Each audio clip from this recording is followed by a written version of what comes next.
예, 우리가 지난주에 교회 캠프를 가는 통에 여기서 예배를 안 드려가지고 한 주 뛰었더니만 굉장히 아주 오랜만에 여기서 모이는 듯한 그런 느낌이 들죠. 알겠습니다. 예. 그래서 우리가 오늘 새로운 예배당에서 한번 드리긴 했지만 그래도 두 번째긴 합니다만은 예배를 드리기도 오늘 또 처음으로 또 이렇게 방향을 바꾸어서 이렇게 예배를 드리기도 좀 새롭습니다. 그러니까 계속해서 지난번에 우리 공부하던 사도행전 말씀을 해서 공부하고 있는데요. 오늘 이 말씀을 생각하면서 새 학년도죠. 새 학기가 되기도 하고 새 학년도도 되는데 우리가 첫 번째로 메시지를 함께 하나님께서 주시는 메시지를 나누었으면 좋겠습니다. 우리 기독교를 생각할 때 신비주의라고 할 수는 없어요. 신비주의 종교라고 할 수 없지만 그러나 우리 기독교의 핵심에 아주 큰 신비가 있는 것은 사실입니다. 여러 가지 많은 신비로운 일들이 있지만 그 중에서도 특별히 이 선교, 복음이 처음 전해지는 곳이나 혹은 복음이 굉장히 핍박을 받는 그러한 환경에서 이 기적 혹은 이적이 굉장히 많이 일어납니다. 그래서 우리가 오늘 본문에서도 이제 그런 한 상황의 한 부분을 공부를 하게 됩니다만은 이것은 초대교회 당시뿐 아니고 지금도 그런 일이 일어납니다. 제가 참 존경하는 우리 선교사님 중에 여러분 혹시 아시는 분 아실 겁니다. 김혜준 선교사님이라고 계세요. 우리 교회도 제가 찾아보니까 2006년도 6월에 오셔서 한번 말씀도 강의도 한번 하시고 그러신 분입니다. 훌륭한 선교사님들이 많이 있지만 정말 그렇게 어떻게 하나님께서 그분을 다이나믹하게 사용하실까 싶을 정도로 참 귀하게 사용하시는 분인데 이분이 1993년에 캄보디아 선교사로 이제 처음으로 정탐 선교를 가가지고 본인이 어떻게 해서 그 처음 정탐을 갔다가 장기 선교사로 헌신하게 되었는가 하는 것을 제가 그분 여러분 유튜브에 찾아보면 그분의 얘기가 많습니다. 그래서 제가 어제 저녁에 한번 쭉 한번 다시 들어봤습니다.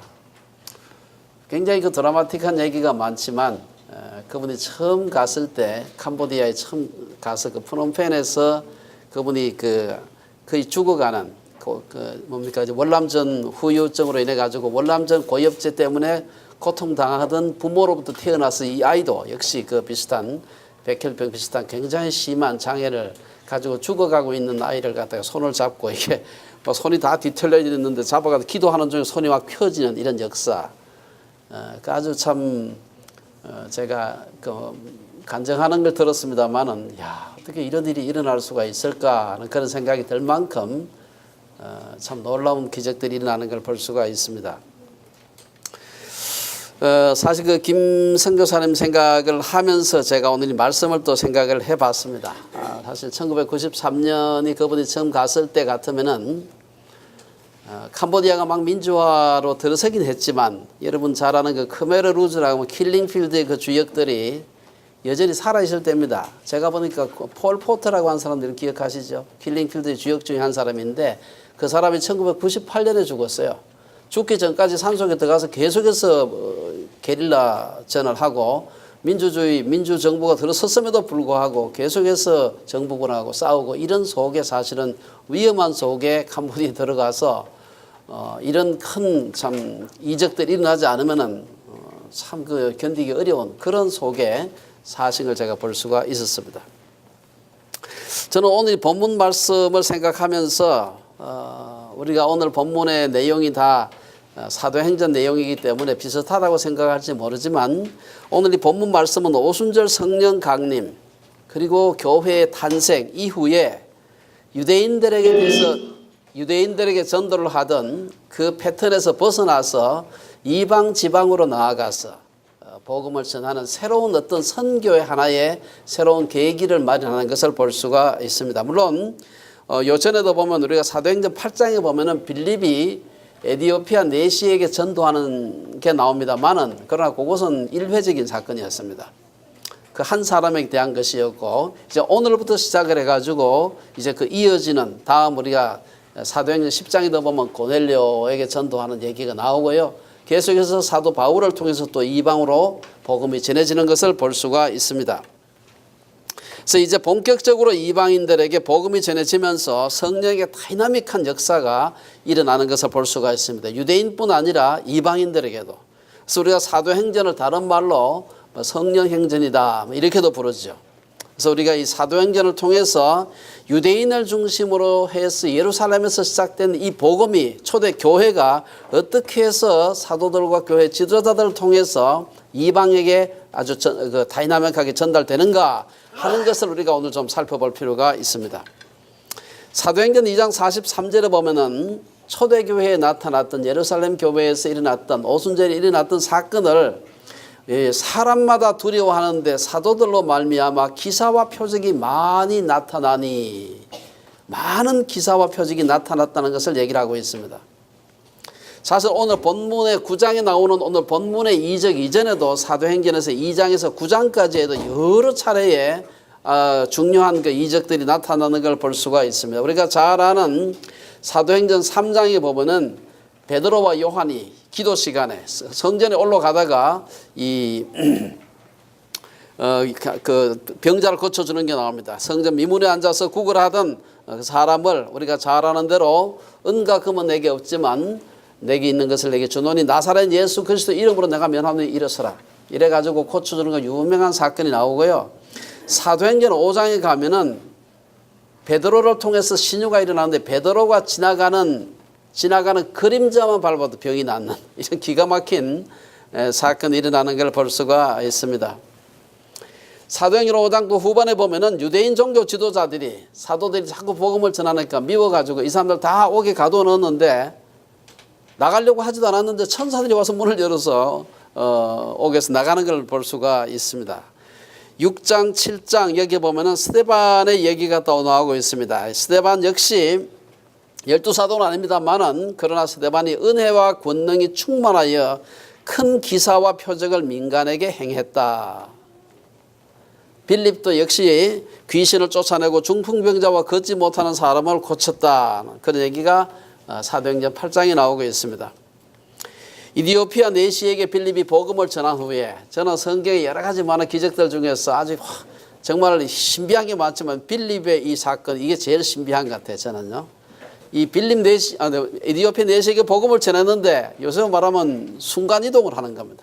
갑자기 거기서 복음을 전했는데 아소도라고 하는 대로 그 거리가 가깝지 않습니다. 꽤 그 거리가 있는 거리인데 그걸 순식간에 이동을 해가지고 아소도라고 하는 데 나타나는 그런 놀라운 기적입니다. 아마 제 생각에는 성경에 많은 신유라든지 여러 가지 기적이 많습니다만 이 기적은 요새로 말하면 뭐라고 얘기가 순간이동인데 이것은 도저히 물리학적으로 아무리 해석을 하고도 생각할 수 없는 그런 놀라운 기적을 볼 수가 있습니다.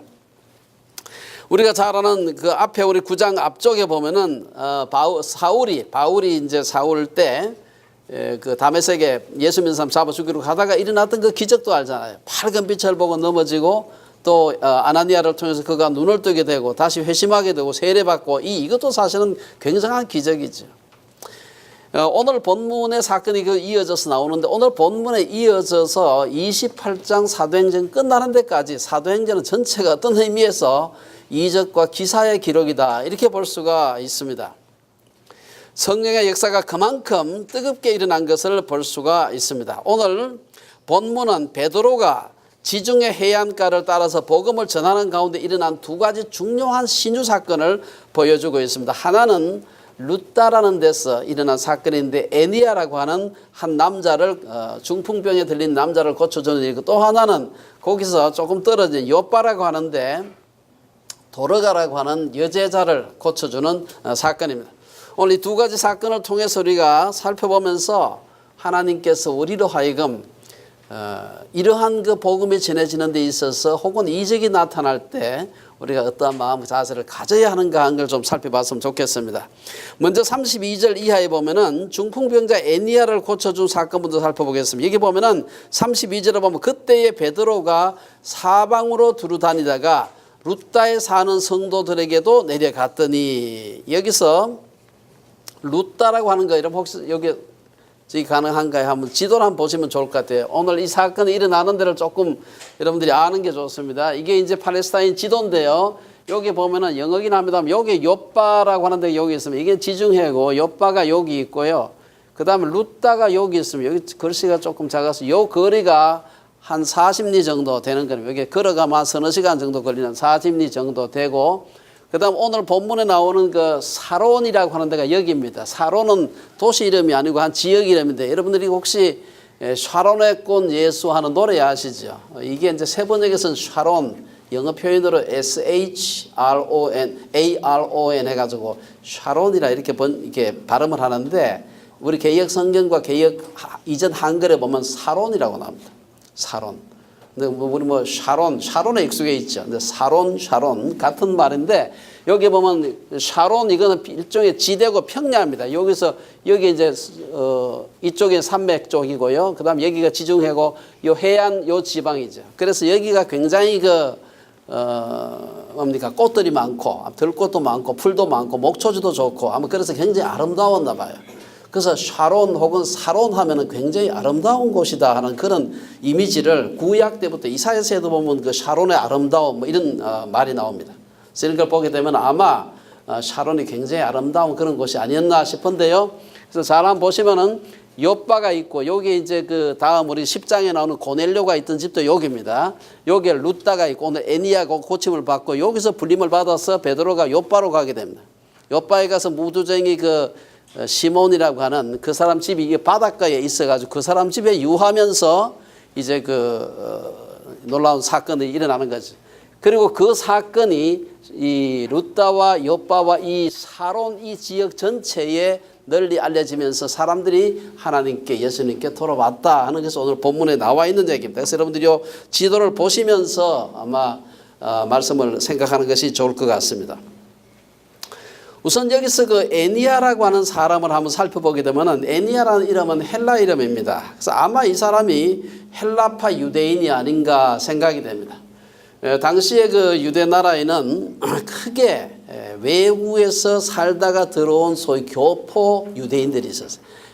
당시는 지중해 전체가 다 헬라 문화권이었기 때문에 바깥에서 살다가 왔다 그러면 되게 헬라 문화에 젖은 사람이고, 헬라말 요새 같으면 이제 영어에 해당하는 그런 정도로 당시 아주 보편적인 국제 언어였죠. 거기에 익숙하고 헬라 문화에 익숙했던 그런 사람과, 그 다음에 이제 예루살렘 혹은 유대 지방에서 태어나서 거기서 조상 대대로 바깥에 못 나가보고 그냥 살았던, 오직 히브리 아니면 아람어만 사용하는 그런 사람이 있었어요. 베드로는 주로 이제 히브리파 유대인에 해당하고, 사도 바울은 유대인이었지만 저쪽에 길리기아 다소라는 데서 헬라 문화권에 살다가 예루살렘에 조기 유학을 와가지고 거기서 활동을 했던 그런 사람이에요. 예수님은 어떤 의미에서 히브리파 유대인이라고 할 수가 있습니다. 이름으로 봤을 때 애니야라는 이름은 헬라 이름입니다. 이 자체가. 여러분도 오늘 보면 영어 이름하고 한국어 이름이 금방 구분이 되죠. 표기를 영어로 할지라도 이건 영어 이름이구나, 이것은 원래부터 한글 이름이구나 알죠. 그래서 우리가 성경에 나오는 인물들도 가만히 보면 이 사람은 헬라파 유대인이구나, 이 사람은 히브리파 유대인. 예를 들어서 스데박 같은 이름은 헬라파 유대인에 해당하는 이름입니다. 그래서 그런 생각을 가지고 오늘 말씀을 살펴보는 것이 좋습니다. 여기 보면은 이 애니야는 베드로가 방문했을 때 이미 중풍병으로 8년 동안이나 자리에 누워 있었다, 이렇게 되어 있습니다. 8년이나 되었다는 말을 성경에 구체적으로 기록한 것은 8년 동안 그 식구들이나 본인이 안 해본 게 뭐가 있겠습니까? 병이 나을 만한 거, 누구 용한 의사가 있다면은, 혹은 그런 좋은 약이나 처방이 있다면 얼마나 찾아다니겠습니까? 사람으로 아무리 고치려고 해봐도 안 됐다 하는 뜻이 그 뒤에 되어 있습니다. 한 3개월 전부터 아프다 그러면 아직도 덜 해봐서 그렇겠지 할 수 있지만, 8년 동안 했다 그러면 이게 도저히 사람의 방법으로는 안 되는 그런 병이구나, 이렇게 이제 그런 의미가 내포되어 있습니다. 그런 애니야를 통해서 34절에서 베드로가 가서, 애니야야, 예수 그리스도께서 너를 낫게 하시니 일어나 내 자리를 정돈하라. 이에 즉시 애니야가, 우리말은 곧 했는데 즉시 자리를 털고 일어났다. 얼마나 놀라운 얘기인지 모릅니다. 이를 보고 사람들이 얼마나 놀랐는지 모릅니다. 사실 애니야는 여기 외에 딴 데 나오지 않는 사람입니다. 그의 배경에 대해서도 성경은 얘기하고 있지 않습니다만은, 그의 이 사건 때문에 인근에 이 소식이 전해지게 됩니다. 35절에서 보면 룻다는 동네 이름인데 조금 말씀드린 것처럼 샤론이라고 하는 지역인데 룻다와 샤론에 있는 많은 사람들이 그를 보고 에니야를 보고 죽게 돌아왔다. 성경은 그렇게 기록을 하고 있습니다. 이 보면은 상당히 그 룻다는 조그만 동네니까 뭐 알려진다 하더라도 샤론까지 전체가 다 알려졌다는 것은 아마 에니야가 아주 평범한 사람은 아니었던 것 같아요. 하다못해 면석이 정도라도 한 사람이 아니었겠나 이렇게 생각이 됩니다. 그러니까 그런 사람이 아파가지고 갑자기 일어났다고 하니까 이게 소문이 쫙 퍼지게 된 것이죠. 우리가 여기서 주의해야 할 사항은 에니야의 병을 고친 베드로에 대한 찬사가 전혀 없다는 사실입니다. 무슨 병 고치는 은사가 좀 있다 그러면 얼마나 위대한 하나님의 종, 불의 종, 신유의 사자 막 붙이지 않습니까? 사실 종에게 붙이는 것은 명칭으로서는 적절치 않은 명칭이죠. 종이면 종이지 능력의 종이 그럼 주인이 되지 왜 종이 됩니까? 그렇지 않습니까? 34절에서 베드로는 자신이 병을 고치는 것이 아니라 예수 그리스도께서 너를 낫게 하시니 하면서 에니야를 고쳐주시는 걸 볼 수가 있습니다. 아마 요즘 신유 사역자라고 하는 사람들처럼 막 소리를 지르거나 이상한 모션을 하나 그러지 않았을까. 제 생각에는 성경이 글자로만 쓰여져 있어가지고 자세히 우리가 정황은 잘 모르지만 아마 조용하게 단호하게 그러나 간절하게 하나님께 이 에니야를 위해서 기도했고 에니야가 벌떡 일어나지 않았을까 그런 생각을 해봤습니다. 어쨌든 사람들이 주께로 돌아온 것은 베드로 그 능력의 종 베드로를 보고 예수님께 하나님께 나온 것이 아니라 병이 나은 에니야를 보고 나왔다는 사실입니다. 만일 어떤 사람이 기도해서 죽을 수밖에 없는 혹은 불치의 어떤 병이 갑자기 나왔다 생각해 보세요. 그러면 그 환자 자신은 말할 것도 없고 그 가족들 그리고 그 주변에서 그를 알고 있었던 사람들 그를 지켜보고 있었던 사람들은 얼마나 놀랐겠습니까? 그리고 존경과 감사 나아가 의존하는 절대적인 마음을 갖지 않겠습니까? 인물이 좋은 사람도 말을 잘하는 사람도 지위가 높은 사람도 돈이 많은 사람도 주변에 사람들이 모입니다. 그런데 사람을 한꺼번에 구름처럼 모을 수 있는 방법은 신통력입니다. 신유의 능력이지. 죽은 사람이 살아났다. 이 생각해 보세요. 그걸 들었다. 보지 않아도 들었다만 해도 그 능력의 종이 와서 집회한다 그러면 얼마나 사람들이 많이 모이겠습니까? 이런 군중들을 이용을 해서 헌금을 갈취하고 사람들을 컨트롤하기 시작하면 이제 흔히 말하는 이단 사이비가 시작되는 것입니다. 그래서 신유의 은사를 가진 사람들이 마지막에는 이단의 괴수로 전락하는 경우가 굉장히 많습니다. 다는 그렇다고 할 수 없지만 상당히 많은 사람들이 그렇게 되는 걸 볼 수가 있습니다. 우리나라에도 여러분 잘 아는 그 전도관이라고 하는 이단을 창설했던 박태선이라는 사람이 있었는데 연세가 좀 든 분들은 아실 겁니다. 정말 옛날에 굉장했습니다. 그분의 그 남산 집회 같은 건 전설적입니다. 이러면 아마 조금 젊은 세대는 그분 이름만 들었지 잘 모를 텐데 어마어마한 능력을 행했던 분인데 결국은 그 사람이 얼마나 헌금을 사람들이 많이 했는지 여자들 비녀 이게 해가지고 금부치 해가지고요. 날마다 남산에서 집회할 때 가만히로 몇 가만 원씩 그걸 다 받다가 얼마나 돈을 많이 모았는지 모릅니다. 이런 사람이 결국은 나중에 가가지고 자기가 뭐가 된 줄로 생각하고 그 돈 보니까 욕심이 생기고 그거 가지고 결국은 자기 기업 만들고 하다가 결국은 오늘날과 같은 이단이 된 것입니다. 요즘 우리 교회를 시끄럽게 하고 있는 신천지 이만희도 마찬가지입니다. 잠언 기자의 말처럼 교만은 뭐의 선봉? 패망의 선봉이요. 거만한 마음은 넘어짐의 앞잡이라. 교만한 마음 패망한다. 하나님은 결코 피조물인 인간과 자신의 영광을 나누지 않으신다 하는 것을 보여주는 것입니다. 두 번째 우리가 오늘 도로가에 대한 얘기인데 36절에서 오늘 끝절까지 보면은 또 하나의 중요한 이적이 나오고 있습니다. 에니야의 중풍병을 고쳐준 것도 대단하지만 오늘 36절 이하에서 볼 수 있는 이 죽었던 도로가를 살린 사건은요 훨씬 더 큰 사건입니다.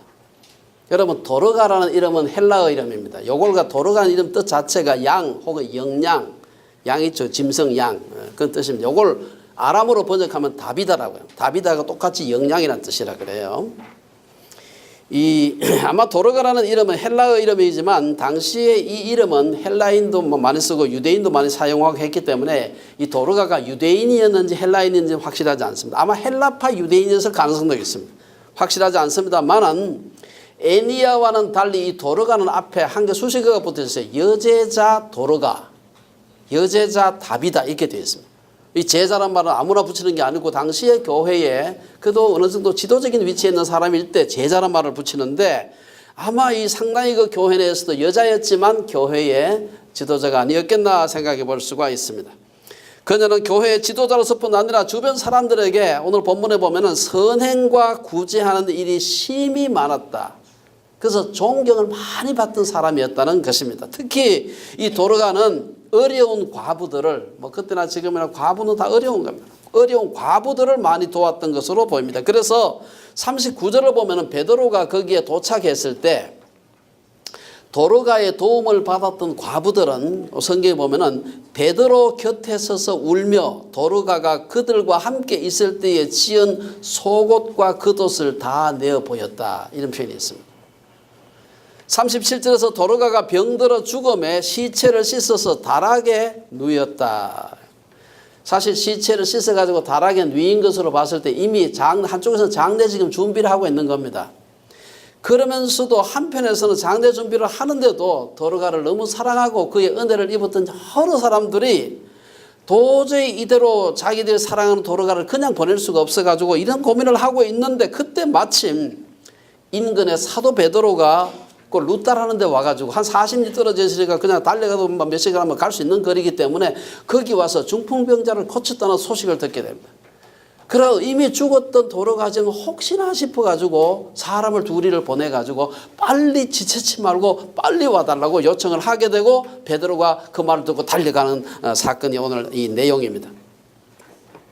사실 사람들은 죽은 사람이 어떻게 살아나겠나 하는 생각을 했지만 물에 빠진 사람이 지푸라기라도 잡는 마음으로 그래도 그 참 훌륭한 사도 베드로가 어떤 일이 일어날지 알까 싶어가지고 그를 초청한 것입니다.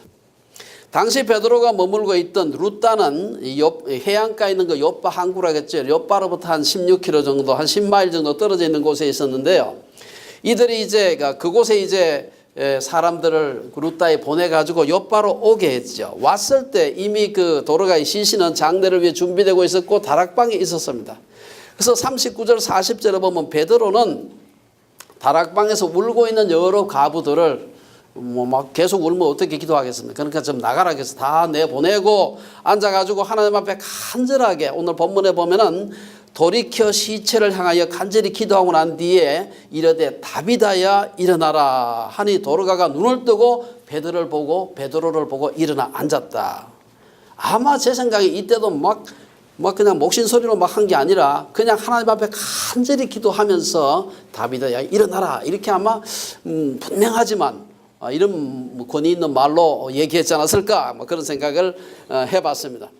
도르가가 하지만 눈을 번쩍 들고 베드로를 보고 앉았을 때 제 생각에 베드로도 얼마나 놀랐겠나 하는 생각을 해봤어요. 자기가 기도를 했지만 죽은 사람이 시체가 근데 갑자기 벌떡 일어나니까 얼마나 놀랐겠습니까? 어쨌든 도르가의 회생은 사도들이 행한 이런 종류의 신으로서는 첫 번째입니다. 첫 번째, 예수님은 죽은 사람을 살리기도 하고 했지만 사도들을 통해서 죽은 사람이 다시 살아나는 이해는 이 첫 케이스입니다. 도르가가 소생하니까 41절에서 베드로가 도르가에게 손을 내밀어서 일으키고 성도들과 과부들을 불러들여서 그가 살아난 것을 보여주었다. 여기서 우리가 여러 사람들에게 보여주었다는 말이 갖는 의미가 있습니다. 우선 도르가가 죽었다는 것은 다 아는 사실이에요. 그분이 아주 그 교회 지도자였고 또 많은 선행을 베풀어서 많은 사람이 알고 있었는데 그분이 죽었는데 혼자만 알 수가 없는 것입니다. 많은 사람이 알고 있었고 그리고 죽은 게 확실한데 그가 다시 살아나가지고 여러 사람들에게 보인 것입니다. 절대로 이게 기절만 한 사람을 깨웠다든지 이런 얘기가 아니에요. 확실히 죽은 사람을 확실하게 살렸다는 것이죠. 도르가의 회생은 앞서 나온 애니야의 사건과는 비교할 수 없는 사건이었습니다. 요새로 말하면 깃발만 꽂으면은 하루아침에 베드로는 이단 교주가 될 수 있는 거죠. 신흥종교 교주가 될 수 있는 거죠.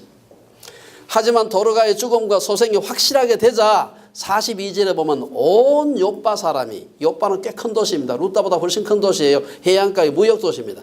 온 요빠 사람이 알고 많은 사람이 주를 믿게 되었다. 에니야를 고쳤을 때와 마찬가지로 여기서도 죽은 자를 소생시킨 베드로에 대한 얘기는 없고 그 사건으로 인해서 많은 사람이 주를 믿게 되었다는 기록만 있는 것입니다.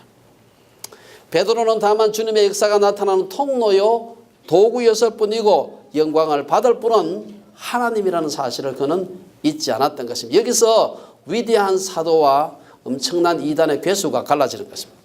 이게 자기가 뭐 잘나가지고 자기 무슨 능력이 있어가 그런 줄로 잠깐 착각하게 되면 이단의 괴수가 되는 것입니다. 오늘 마지막 43절에 보면 요빠에 있는 동안 베드로는 무두장이 시몬의 집에 유숙했다 이렇게 되어 있습니다. 이런 무두장이라고 하는 사람은 가죽을 다루는 사람입니다.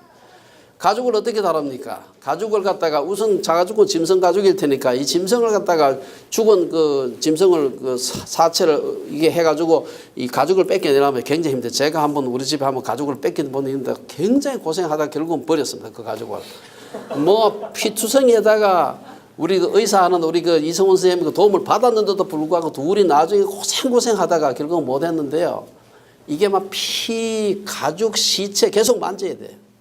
그래가지고 유대 나라 사람들은 이 직업을 부정한 직업이다. 그 생각해가지고 이 무두장이들은요, 동네 가운데 안 살고 저 바닷가에 가서 바닷가. 보통 집은 바닷가에 없거든요. 바닷가에 가서 뚝 떨어진 동네 바깥에 가서 그 짐승 피 만지고 뭐 이래야 되지. 이게 무두장이는 저쪽에 바닷가에 살았어요. 이 말은 무슨 말인가 하면 보통 유대인들은 부정하게 여겨가지고 그걸 하지 않고 그 옆에 가지도 않는데 베드로가 그 집에 가서 유숙했어요. 이 말은 베드로가 굉장히 그 유대인 중에 유대인 아니에요. 히브리인 아니에요. 이분이 사실 부정한 거 율법에 어긋나는 거 절대로 하지 않겠다고 하는 사람인데 무두장이 시몬의 집에 가서 머물렀다는 것은 바로 이어서 10장에 누구 얘기가 나옵니까? 고넬료 얘기가. 고넬료가 이탈리아 그 로마 군대 그 군인 지도자입니다. 그래서 그가 불렀을 때 이 베드로가 가게 되는 준비 작업을 시몬의 집에서 하고 있는 것입니다. 정하고 부정한 것이 그런 무슨 직업 가지고 생기는 게 아니다 라고 하는 것을 여기서 준비를 해가지고 고넬료 집에 가는 걸 볼 수가 있습니다. 그 집에 가가지고 뭐 하늘에서 뭐 또 뭐 여러 가지 이상이 내려오고 이런 환상을 보게 되면서 베드로의 안목이 열리고 하나님께서 이방인들에게도 복음을 전할 수 있는 길을 여셨구나 하는 것을 알게 되는데 그건 너무 갑자기 하게 되면 베드로가 이 촌 사람이 얼마나 그 쇼크를 받겠습니까? 그래서 무두쟁이 시몬의 집에서부터 연습 좀 해가지고 고넬료 집에 가가지고 이방인 집이죠. 가가지고 또 거기 가서 또 좀 연습을 하고 이 위대한 사도가 되어 가는데 소위 말해서 그릇을 넓혀가고 있는 것을 볼 수가 있습니다. 결론적으로 오늘 본문을 통해서 하나님께서 우리에게 원하시는 바가 무언가 하는 걸 생각해 볼 필요가 있습니다. 성경에는 하나님의 손에 사로잡혀서 놀라운 기적들을 행한 얘기가 아주 많습니다. 제 생각에는 아마 구약에서 제일 기적 많이 행한 사람은 아마 모세와 엘리야가 아닐까 생각해 봐요. 뭐 엘리야도 대단했지만 저는 모세가 더 대단했던 것 같아요. 모세는 여러분 뭐 잘 아시는 대로 십계에 나오는 출애굽에 나오는 그 기적들을 생각해 보세요.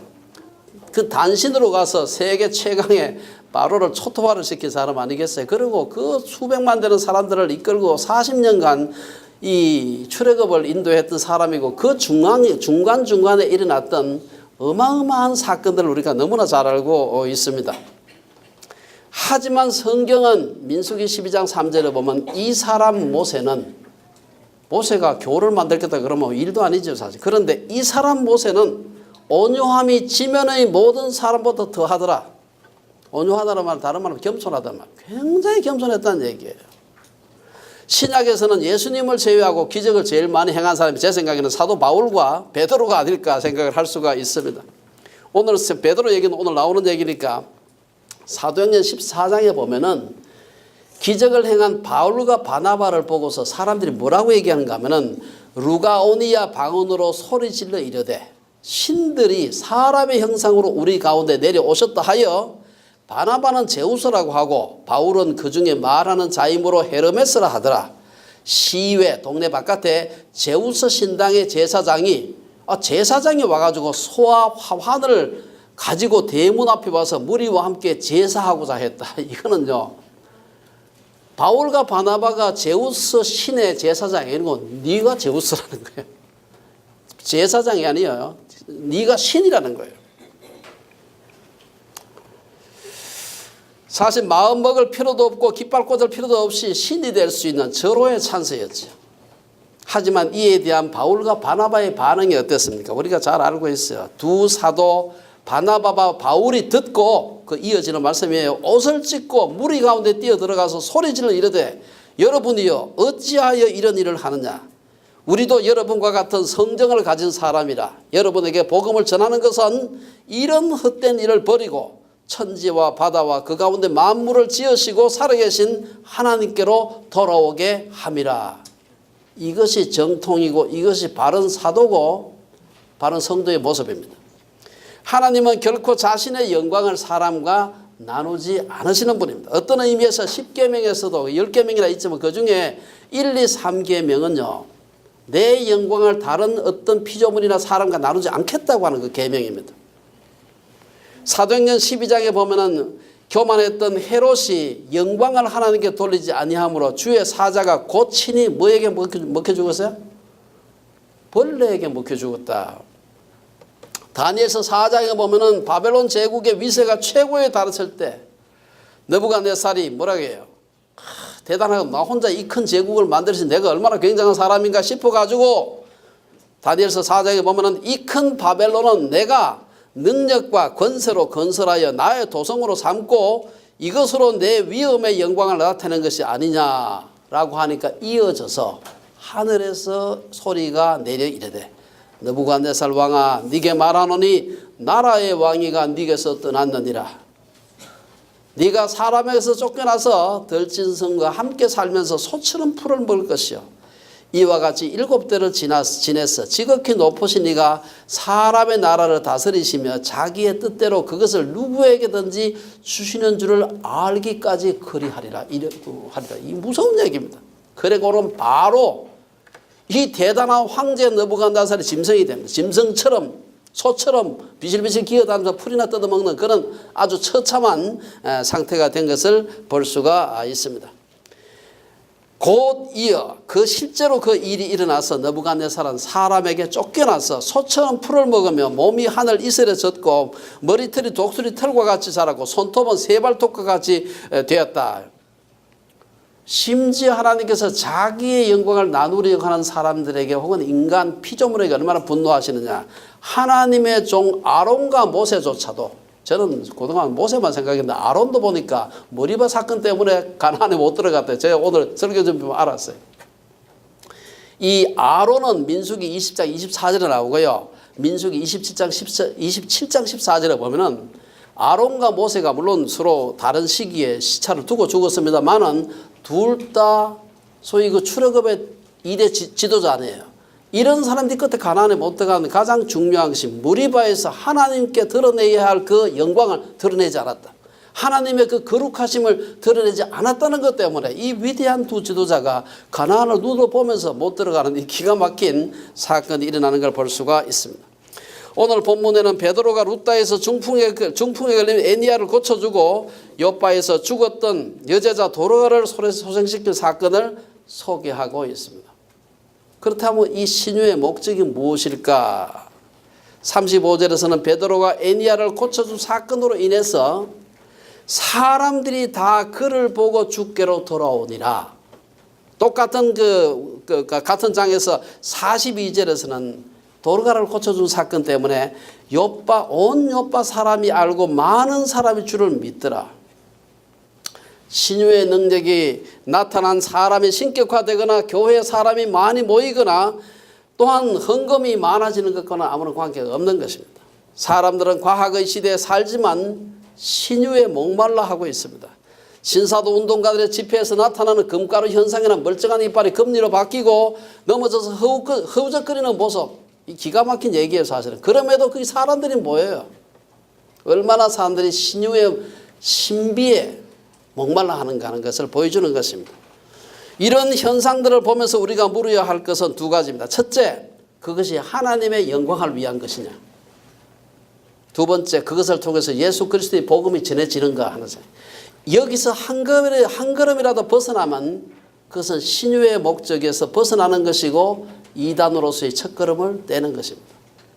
초대교회 사도들을 통해 많은 이적 기사가 나타나지만 그것들의 한결같은 특징은 자신이 드러나지 않고 자신은 그리스도께서 드러나시는 통로와 도구가 된 것으로 만족했다는 사실입니다. 하지만 오늘 우리는 우리 자신을 드러내기 위해 노력할 때가 굉장히 많습니다. 큰일 작은 일 할 것 없이. 그래서 주석가 바클레이 목사님은 우리는 우리가 무엇을 할 수 있는가에 관해서 너무 많이 생각하고 그리스도가 우리를 통하여 무엇을 하실 수 있는가에 대해서 너무 적게 생각한다. 아주 그냥 학자답게 날카롭게 지적한 사실입니다. 우리 자신에 대해서 너무 많이 생각하지 말고 그리스도가 자신을 통해서 나를 통해서 무엇을 하실 수 있는지에 집중하는 우리 주빌리의 식구들 되시기를 주 이름으로 축원합니다. 기도하겠습니다.